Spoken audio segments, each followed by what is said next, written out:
Let's get to our national pastime, Jack. It's time for the High Hopes Jackie Baseball Report. Joining me right now is Jackie Baseball. Fritz. Here's Jackie Baseball.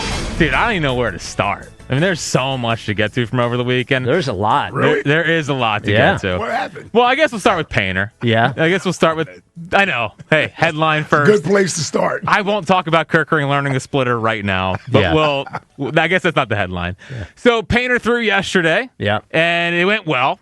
14 of 20, strikes. No hits. No hits. But. Yeah. I was hoping you would say this because I didn't want to be the hater. Uh-oh. But okay. What happened? Go ahead. So, while I left yesterday encouraged, right? I think it was a positive outing. I still have concerns about the fastball. And when we're talking about the fastball, it was up to 97, sure. But it had, and this is going to get a little nerdy, and I apologize, but it had similar shape to where it was at AAA last year, not the fastball he had in 2022. Like his fastball in 2022, when he was like the number one pitching prospect in baseball, it had a spin rate of 2,500 or 2,400 RPMs. So what it was yesterday was around 2,200 RPMs, which means it was down, and it had a little cut to it. Yeah, so explain the difference. It would rise before, and now it's cutting. What made him special is that he would generate a lot of swing and miss on his fastball because it had a rising feature to it. Now it moves on a little bit of a cutting action, and it's more of a pitch-to-contact pitch rather than a pitch that can blow hitters away. Like, I think there's two types of fastballs. One you can hunt with and one that gets hunted. And what I think is happening with Painter's fastballs, it still gets hunted a little bit. Now, it was good yesterday. He generated some soft contact on it, but it also only generated one whiff. So, I know it's only 20 pitches on March 1st, but the numbers would suggest that the fastball is not totally back to where it was pre-Tommy John. See, I appreciate that explanation because the thing, he looked fine, but I don't see that. All I knew is that he only had 3 swings and misses in 2 innings. Mm-hmm. So that was why is that happening? If he's looking so good, why did he only have 3 swings and misses? And he is saying only one of them was on the fastball. Yeah, he has a whiff on a sweeper and the whiff on the slider to Jason Dominguez. But it's his first spring training start. First training, but so the only issue with it is he's not going to be a bad pitcher. That's not what I think. But I think it limits his ceiling if he doesn't get that fastball back. Because if he gets that fastball back, then all the secondaries work off of it much better. But if it's a pitch-to-contact pitch rather than a pitch that he can dominate with, then the secondaries have to get much, much better. And I think the secondaries are good, but they're playing off of an elite fastball. So we're screwed. Not screwed. He's going to be good. I just don't know if he's going to be the guy that everyone said. The next Wheeler. Yeah. That's the thing that I saw with Andrew Painter this weekend. Now, but here's what I'm thinking as a good news. If he ends up as, assuming they sign Luzardo, if he ends up as a Aaron Nola level pitcher, to me, if you have Chris Sanchez and you have Luzardo, if Painter ends up as an Aaron Nola level pitcher, to me that is. You mean when Knowles was at his best? Yes. Yeah. But not now. Yes, but even Knowles at his best still would have been the 3rd best pitcher on this staff. Yeah. So that is. Oh man, he's like 3rd in Cy Young in 2018. Yeah, but he would have been. I know. Yeah. So I'd be disappointed if Painter isn't this world-changing guy. Like, I see these other guys in the league that make me excited.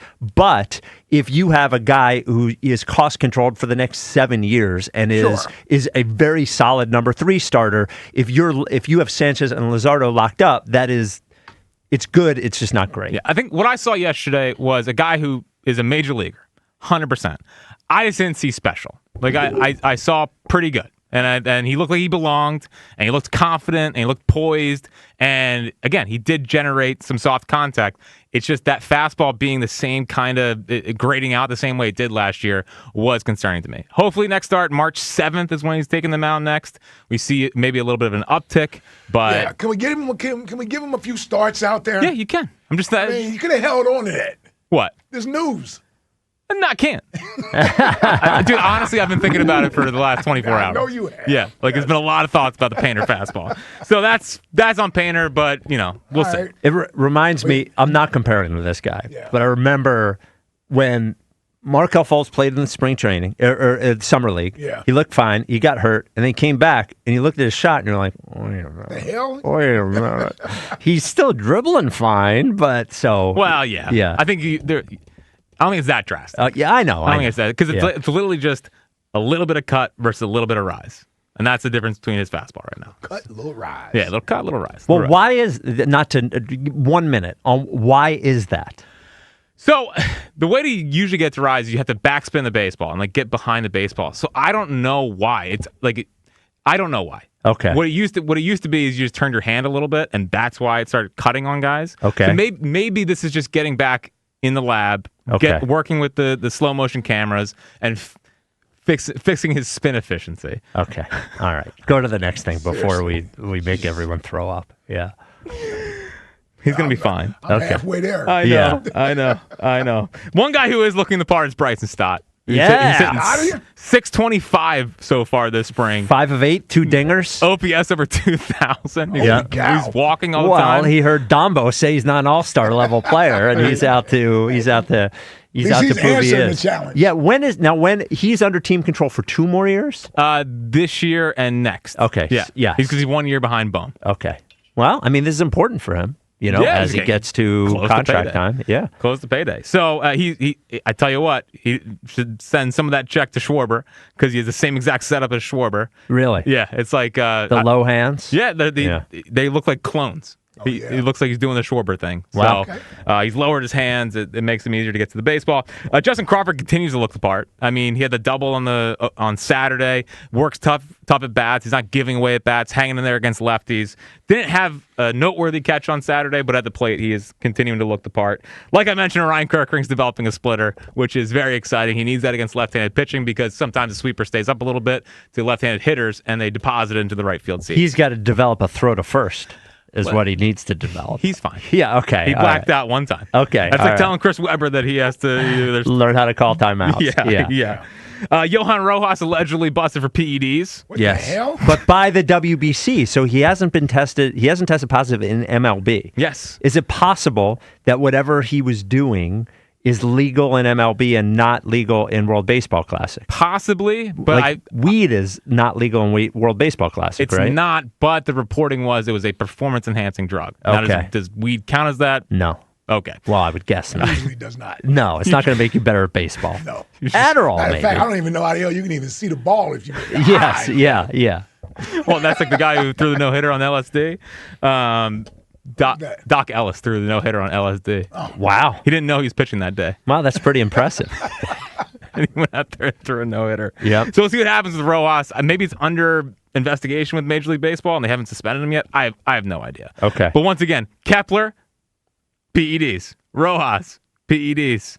Alvarado, PEDs. But those two, at least in Rojas and Kepler's case, that's performance dehancers. Well, I remember telling you years ago the Phillies had more PED positive tests organizationally than any team in baseball. Now, this was about 10 years ago. It was when I first started here. But could we get a PED that makes a guy hit 60 home runs? Yeah, That's what I'm saying. Yeah. That's what I'm saying. We got the wrong kind. Well, it's good for Alvarado got the good stuff. He did. Yeah. He's good. It's good for Barry Bonds' Hall of Fame case, by the way. What?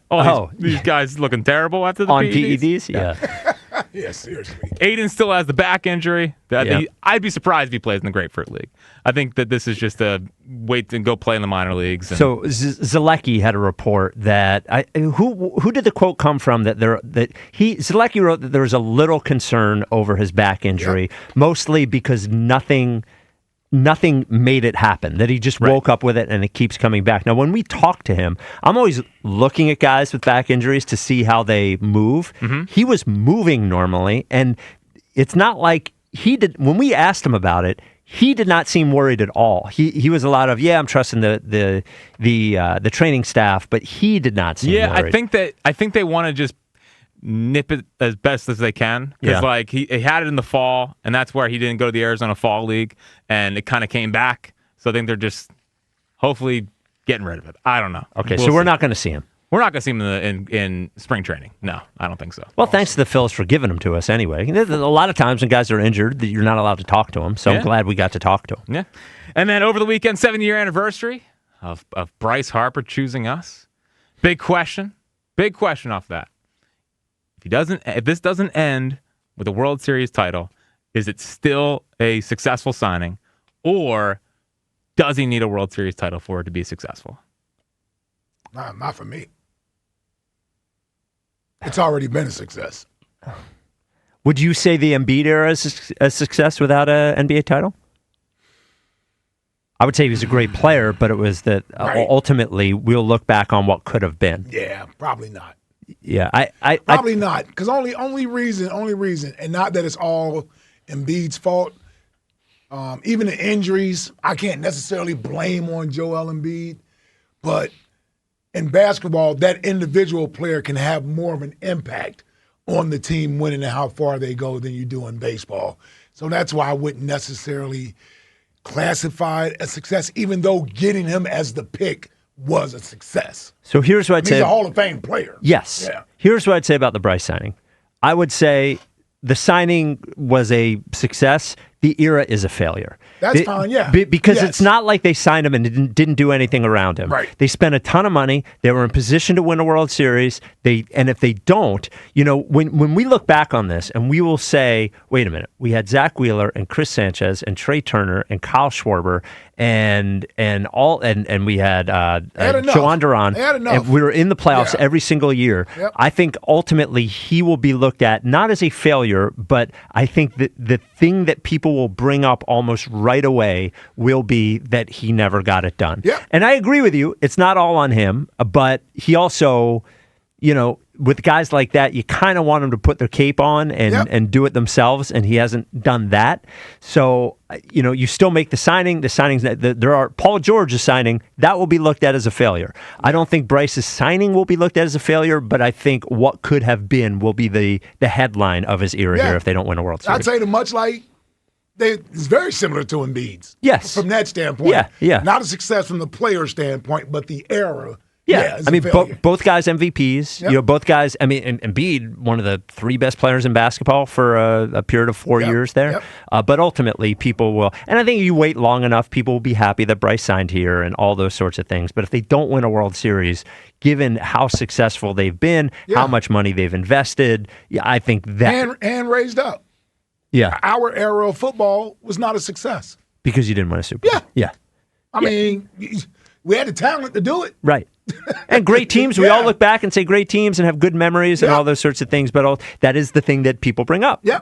And that's what the era is mostly remembered for. Yeah, it's defined as they didn't win a Super Bowl. Yep. They lost. Sucks, but that's the reality. Well, Bryce, if you would like to join the show when it doesn't work out, we will be, we'll have a spot for you. We'll add you. Yeah. Yep. Maybe Tuesdays with Bryce, 3:00. I like that idea. Yeah. Oh, damn, we're booting Elliott out the way. Well, he can move to Wednesdays.